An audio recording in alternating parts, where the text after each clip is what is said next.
अमजद ने यूं तो अपने सभी किरदारों में जान फूंकी थी, लेकिन फिल्म शोले में उनके द्वारा गब्बर सिंह का जो किरदार निभाया गया था वो दर्शकों को बहुत पसंद आया था। अरे ओ सांभा, यहाँ से 50-50 कोस दूर गांव में जब बच्चा रोता है तो माँ कहती है, बेटा सो जा, सो जा नहीं तो गब्बर सिंह आ जाएगा। और कितने आदमी थे, ऐसे न जाने कितने शानदार डायलॉग इस फिल्म में थे जो अमजद खान साहब ने ठेठ अंदाज में बोलकर दर्शकों का दिल जीत लिया था।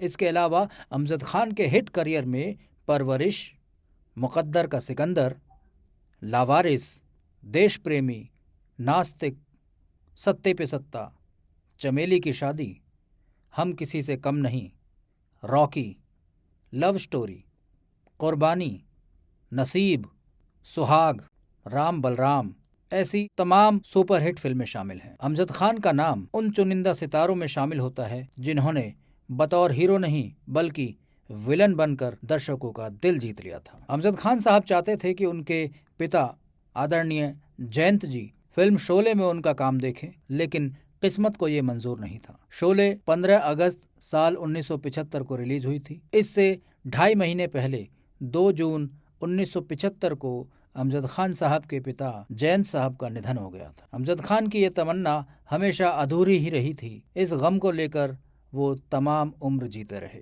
बॉलीवुड के सबसे कामयाब और खतरनाक खलनायकों का अगर जिक्र होता है तो उनमें अमजद खान साहब का नाम जरूर आता है। हिंदी सिनेमा जगत का ऐसा महान कलाकार जिसके लिए एक्टिंग ही सब कुछ थी। वो चाहते थे कि फिल्म के सेट पर ही वो आखिरी सांस ले, इससे बढ़कर उनके लिए कुछ नहीं हो सकता। अमजद खान साहब का जन्म 12 नवंबर सन 1940 को मुंबई में हुआ था। उनके पिता 30 के दशक के बॉलीवुड के जाने माने एक्टर थे जिनका नाम था जकारिया खान, जिन्हें पर्दे पर जयंत नाम से जाना जाता था। वो पाकिस्तान के पेशावर से ताल्लुक रखते थे। बंटवारे के बाद उनका परिवार मुंबई शिफ्ट हो गया था। उन्होंने अपनी पढ़ाई सेंट एंड्रयू हाई स्कूल से की थी। आगे चलकर उन्होंने आरडी नेशनल कॉलेज में एडमिशन लिया। स्कूल के दिनों से ही अमजद खान साहब को एक्टिंग का शौक था और वो कॉलेज में थिएटर में परफॉर्म भी किया करते थे। उनके छोटे भाई का नाम इम्तियाज खान था, तो भाई के साथ अमजद खान स्टेज पर एक्टिंग करने लगे। अमजद खान ने एक्टिंग के गुर अपने पिता से ही सीखे थे। उन्होंने 11 साल की उम्र में बतौर चाइल्ड कलाकार फिल्मों में काम करना शुरू कर दिया था। अमजद खान ने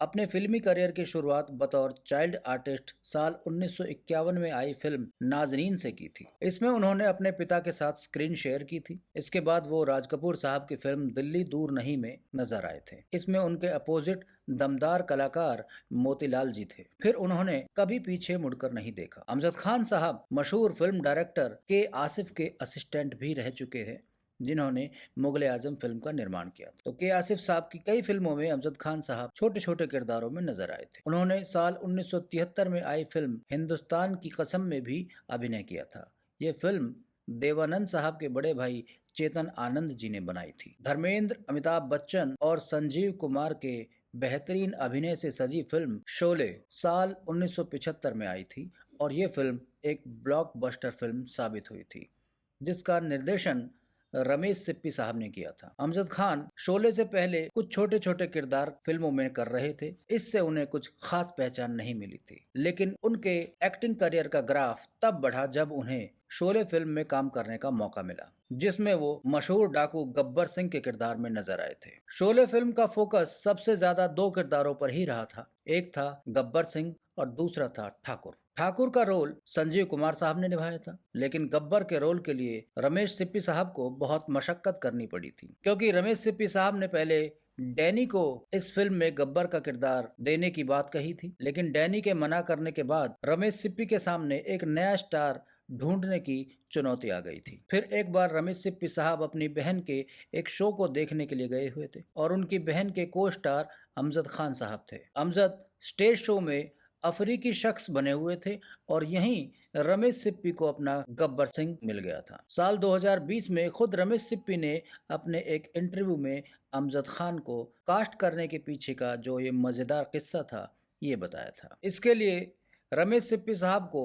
सलीम खान ने पहले ही सुझाव दे दिया था। दरअसल सलीम और जावेद ने अमजद खान को एक नाटक में देखा था, जिसके बाद वो उनकी एक्टिंग के मुरीद हो गए थे। दरअसल डैनी उस वक्त फिरोज खान साहब की फिल्म धर्मात्मा को करने के लिए अफगानिस्तान गए हुए थे, जिसकी वजह से वो शोले फिल्म के लिए समय नहीं निकाल पा रहे थे, इसलिए उन्होंने रमेश सिप्पी साहब को ये फिल्म करने के लिए मना कर दिया था। जब सलीम जावेद को पता चला कि गब्बर के किरदार के लिए डैनी ने मना कर दिया है, डैनी उस वक्त टॉप के विलेन हुआ करते थे, तब सलीम जावेद ने रमेश सिप्पी साहब को अमजद खान का नाम सुझाया और सिप्पी साहब ने उन्हें उस प्ले में देखा और वो उनकी एक्टिंग के मुरीद हो गए। डैनी उस वक्त फिरोज खान साहब की फिल्म धर्मात्मा को करने के लिए अफगानिस्तान गए हुए थे, जिसकी वजह से वो शोले फिल्म के लिए समय नहीं निकाल पा रहे थे। डैनी उस वक्त टॉप के विलेन हुआ करते थे, इसलिए उन्होंने रमेश सिप्पी साहब को ये फिल्म करने के लिए मना कर दिया था। तब सलीम जावेद ने रमेश सिप्पी साहब को अमजद खान का नाम सुझाया और ये फिल्म अमजद खान साहब की झोली में जा गिरी। शोले में अमजद खान को गब्बर के रोल में बहुत पसंद किया गया था। उनका सबसे पॉपुलर डायलॉग जो था, अरे ओ सांभ कितने आदमी थे। अमजद खान जब छोटे थे तो उनके घर में एक धोबी आया करता था जो कहता था, अरे ओ शांता कितने कपड़े थे। अब धोबी के इसी अंदाज को अमजद खान ने हूबहू कॉपी किया और शोले फिल्म में उसे अपने अंदाज में पेश कर दिया, जो डायरेक्टर रमेश सिप्पी को बहुत पसंद आया और उन्होंने ये डायलॉग इस फिल्म में रख दिया, जो वाकई में एक आइकॉनिक डायलॉग बनकर रह गया। शोले फिल्म का फोकस सबसे ज्यादा दो किरदारों पर ही रहा था। एक था गब्बर सिंह और दूसरा था ठाकुर। ठाकुर का रोल संजीव कुमार साहब ने निभाया था, लेकिन गब्बर के रोल के लिए रमेश सिप्पी साहब को बहुत मशक्कत करनी पड़ी थी, क्योंकि रमेश सिप्पी साहब ने पहले डैनी को इस फिल्म में गब्बर का किरदार देने की बात कही थी, लेकिन डैनी के मना करने के बाद रमेश सिप्पी के सामने एक नया स्टार ढूंढने की चुनौती आ गई थी। फिर एक बार रमेश सिप्पी साहब अपनी बहन के एक शो को देखने के लिए गए हुए थे और उनकी बहन के को स्टार अमजद खान साहब थे। अमजद स्टेज शो में अफ्रीकी शख्स बने हुए थे और यहीं रमेश सिप्पी को अपना गब्बर सिंह मिल गया था। शोले फिल्म का फोकस सबसे ज्यादा दो किरदारों पर ही रहा था। एक था गब्बर सिंह और दूसरा था ठाकुर। ठाकुर का रोल संजीव कुमार साहब ने निभाया था, लेकिन गब्बर के रोल के लिए रमेश सिप्पी साहब को बहुत मशक्कत करनी पड़ी थी, क्योंकि रमेश सिप्पी साहब ने पहले डैनी को इस फिल्म में गब्बर का किरदार देने की बात कही थी, लेकिन डैनी के मना करने के बाद रमेश सिप्पी के सामने एक नया स्टार ढूंढने की चुनौती आ गई थी। फिर एक बार रमेश सिप्पी साहब अपनी बहन के एक शो को देखने के लिए गए हुए थे और उनकी बहन के को स्टार अमजद खान साहब थे। अमजद स्टेज शो में